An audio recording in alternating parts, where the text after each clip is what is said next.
Baik. Assalamualaikum warahmatullahi wabarakatuh. Kami dari kelompok 5 akan mempresentasikan hasil dari wawancara kami mengenai komunikasi dalam bimbingan konseling di MTS Sarawak yang diambil oleh Ibu Vina Dartina, SOS MPD Antikom City. Selanjutnya mengefisienkan waktu. Pemaparan pertama yaitu oleh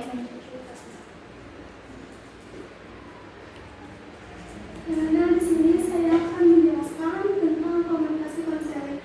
Komunikasi konseling merupakan sebuah proses di mana seseorang, yaitu konselor atau guru bimbingan konseling, merespon pernyataan klien dan mengkomunikasikan dengan lain.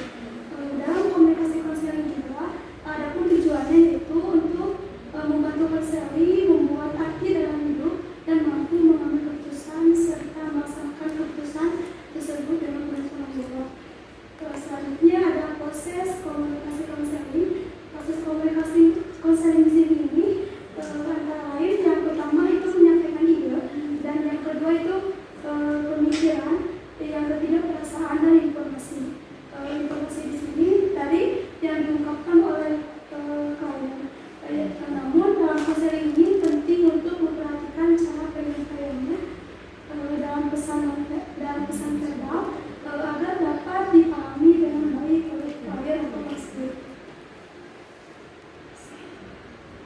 Nah, di sini juga ada terdapat dua teknik konseling. Yang pertama itu adalah teknik konseling verbal, yaitu respon yang diberikan oleh konselor sebagai bentuk yang konkret atau benar dari maksud pikirannya dan perasaannya, yang terbentuk dalam pikiran konselor untuk membantu konseling pada saat tertentu dalam membantu memecahkan permasalahan. Nah, di sini juga teknik konseling verbal juga ada dua. Yang pertama teknik verbal non-direktif, yang kedua teknik verbal direktif. Di sini saling berkaitan dalam konseling verbal non-direktif atau direktif ini. Nah, di sini ada teknik konseling non-verbal, yang maksudnya digunakan dalam proses komunikasi konseling berupa isyarat. Isyarat di sini seorang klien mengungkapkan masalahnya dengan gestur tubuh supaya konselor dapat memahami apa yang disampaikan oleh konseling. Nah, bertujuan juga untuk menyampaikan suatu pesan tertentu kepada konseling pada waktu di saat wawancara. Adapun teknik-teknik non-verbal menurut para ahli, yang pertama itu ada dengan senyuman, bercara duduk, anggukan kepala, serta dipraktikkan dalam saat proses konseling. Selanjutnya yang akan dijelaskan oleh teman saya. Nah, di sini itu ada komunikasi verbal dan non-verbal. Yang pertama ada komunikasi verbal. Komunikasi verbal ini kan cara berkomunikasi dengan menggunakan kata-kata baik lisan maupun secara tertulis gitu. Melalui komunikasi secara verbal ini tuh manusia itu dapat mengungkapkan apa yang mereka rasakan. Dalam menggunakan komunikasi verbal itu ada satu komponen yang memegang peran penting, yaitu bahasa. Kemudian di sini ada contoh dari komunikasi verbal yang secara lisan atau orang melalui mulut itu ada kayak berinteraksi secara langsung, berkomunikasi secara langsung, terus orang berbicara melalui telepon, baik telepon, terus siaran berita di televisi, maupun siaran radio. Itu termasuk contohnya. Kemudian ada contoh dari komunikasi verbal secara tertulis. Ini tuh seperti tulisan artikel di surat kabar atau majalah, berbagai macam surat-surat atau laporan tertulis, pamflet. Dalam komunikasi verbal yang secara tertulis ini tuh ide pemikiran atau keputusan yang lebih mudah disampaikan. Lanjut. Di sini ada komunikasi nonverbalnya. Komunikasi nonverbal ini tuh merupakan jenis komunikasi yang tanpa kata-kata atau bisa melalui isyarat atau simbol. Komunikasi nonverbal ini tuh dapat menyampaikan pesan dari komunikator kepada komunikan yang diungkapkannya itu melalui kayak ekspresi wajah, gestur tubuh, intonasi suara dan lainnya. Contohnya itu kayak orang menggelengkan kepala itu berarti artinya tidak kan, tapi kalau dia yang dia itu kan artinya dia. Nah, orang yang berjalan mondar-mandir bisa kayak kita katakan bahwa orang tersebut sedang gelisah. Kemudian orang yang sedang menangis dapat dikatakan bahwa orang tersebut sedang bersedih. Nah, kemudian di sini dalam komunikasi nonverbal itu terdapat beberapa bentuk yang dapat diterapkan. Yang pertama ada ekspresi wajah. Ini tuh di saat kita berinteraksi dengan lawan bicara menggunakan ekspresi semisal yang murung gitu, menandakan bahwa kan lawan bicara kita itu dalam keadaan yang suasana hati yang tidak baik. Kemudian ada vokal atau intonasi suara ini tuh yang diucapkan ada bisa berupa keras atau lembutnya suara ini, dan kecepatan berbicara itu menandakan bahwa ya vokalnya ini. Kemudian ada gestur tubuh. Di sini tuh posisi atau gestur tubuh. Ini contoh ada yang menghadap ke arah komunikator, itu menandakan bahwa si lawan bicara ini tuh sedang memperhatikan. Kemudian di sini ada komunikasi interpersonal. Nah, selama proses konseling berlangsung akan terjadi komunikasi interpersonal antara konselor dan klien. Dan kemungkinan antara konselor dan klien ini dari latar belakang sosial dan budaya yang berbeda juga. Nah, berdasarkan dalam Nasution dan Pamela mengemukakan bahwa ada 5 jenis hambatan yang dapat timbul dalam komunikasi sosial dan penyesuaian antar budayanya, yaitu ada perbedaan bahasa, komunikasi nonverbal, template, dan kecenderungan untuk menghakimi dan kecemasan. Kemudian di sini ada beberapa cara untuk meningkatkan kemampuan komunikasi interpersonal. Di antaranya ada mengatasi persepsi negatif. Nah, persepsi negatif ini melihat dari sudut pandang seseorang, ketika tidak emosi, sedang berperilaku. Nah, oleh karena itu untuk membantu si konselor lebih berempati dan berpikir. Oleh karena itu untuk membantu kita lebih berempati dan berpikir terlebih dahulu sebelum menilai dan menyertakan emosi. Untuk memahami, kita perlu mendengarkan dengan sepenuh hati. Yang kedua ada mendengarkan. Nah, mendengarkan ini dapat berupa memberikan perhatian terhadap sesuatu. Nah, mendengarkan jauh lebih penting daripada kemampuan berbicara. Kemampuan mendengarkan harus dimiliki oleh semua orang atau hubungan personal. Kemudian menekankan ego pribadi kita. Dengan menekankan ego pribadi, maka kita dapat belajar untuk mencoba memahami orang lain. Setiap orang punya keunikan masing-masing dan kita harus menerima fakta tertentu. Yang ketiga ada menekankan ego pribadi. Yang keempat, pengetahuan. Ketika kita berusaha untuk mendekati orang lain, kita dapat memanfaatkan knowledge yang kita miliki terkait dengan keunikan yang dimiliki orang tersebut. Contohnya, kita berkenalan dengan seorang dokter, supaya interaksi berjalan dengan baik, maka kita dapat memulai pembicaraan seputar kesehatan. Intinya adalah membangun komunikasi yang dapat menciptakan jalinan hubungan yang baik dengan orang lain. Kemudian yang kelima, memperhatikan bahasa nonverbal. Ketika berkomunikasi dengan menggunakan bahasa nonverbal, orang juga menggunakan bantuan gerak-gerik anggota tubuh seperti mata, tangan, kepala, dan lain sebagainya.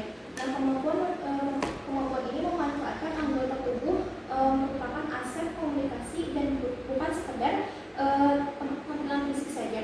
Jika digunakan secara tepat dan benar akan menimbulkan rasa tentram bagi diri sendiri atau pendengar, memperjelas bahasa dan sekaligus akan menghasilkan dampak positif yang mungkin tidak diduga.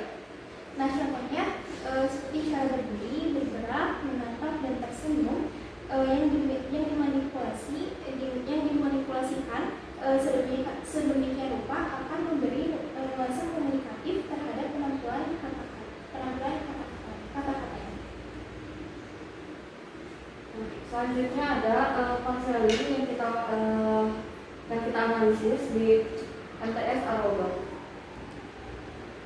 Yang pertama ada jenis konseling yang dilaksanakan di sekolah MTS Aroba, itu ada 3. Yang pertama ada konseling individu. Nah, konseling individu ini dilakukan oleh 2 orang, yaitu antara guru bimbingan konseling dan dengan klien atau konselingnya. Nah, bimbingan individu ini dilakukan ketika anak meminta konseling dari guru BK atau meminta saran dari guru BK, ataupun guru BK mendapatkan laporan dari siswa yang lain atau dari guru-guru yang lainnya terhadap perilaku suatu siswa. Yang kedua ada konseling klasikal. Nah, konseling klasikal ini dilaksanakan oleh guru BK dalam kelas dengan materi tertentu tanpa tertuju atau terfokus pada seseorang. Nah, dalam konseling klasikal ini materi yang disampaikan itu sesuai dengan RPS-nya, RPS atau RP guru BK. Yang ketiga ada konseling kelompok. Nah, konseling kelompok ini dilakukan dengan membagi kelas pada kelompok-kelompok kecil untuk saling terbuka dan saling bertukar cerita. Contohnya seperti membuat kelompok seperti kelompok belajar dengan satu sama lain saling terbuka dan saling menceritakan pengalamannya. Selanjutnya ada peran komunikasi dalam BK di MTS Aroba. Nah, komunikasi yang efektif adalah komunikasi yang disampaikan memakai hati dan menyentuh, karena ketika komunikasi yang disampaikan dengan memakai hati itu akan lebih membekas dan membawa atau memudahkan siswa untuk tersentuh dan berpesan kepada siswa tersebut. Nah, selanjutnya ada yang pertama ada komunikasi simbolik. Nah, komunikasi ini diberikan hanya sekali atau hanya seringan saja dalam konseling.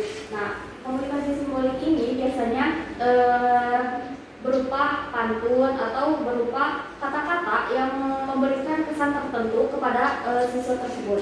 Nah, yang kedua ada komunikasi nonverbal. Komunikasi nonverbal biasanya dilakukan oleh guru BK agar dijadikan sebagai contoh. Contohnya seperti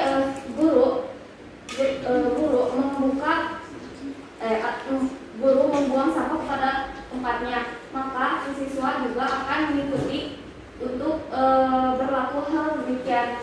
Nah, karena siswa lebih cenderung akan meniru apa yang dilakukan gurunya. Nah, yang terakhir ada komunikasi interpersonal. Pada komunikasi ini biasanya disesuaikan dengan keinginan atau kebiasaan siswa itu sendiri, tergantung bagaimana kita dalam mengulik atau mencari informasi dari siswa tersebut. Nah, kalau komunikasi interpersonal ini ada ketika ditempatkan pada 2 keadaan. Yang pertama ada keadaan siswa yang menceritakan kejadiannya sendiri dan dengan keterbukaan dan dengan kejujurannya sendiri.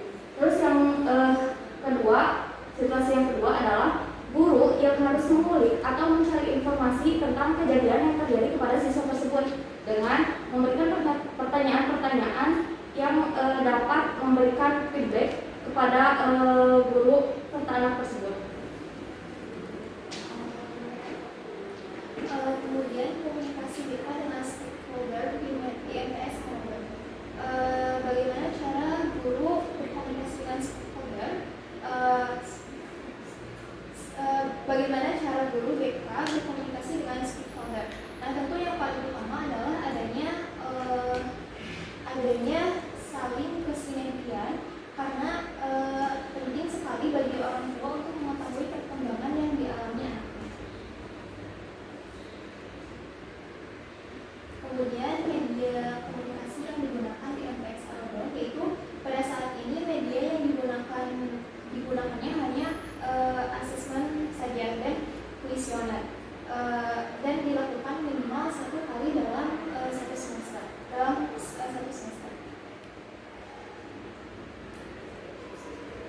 Cukup sekian dari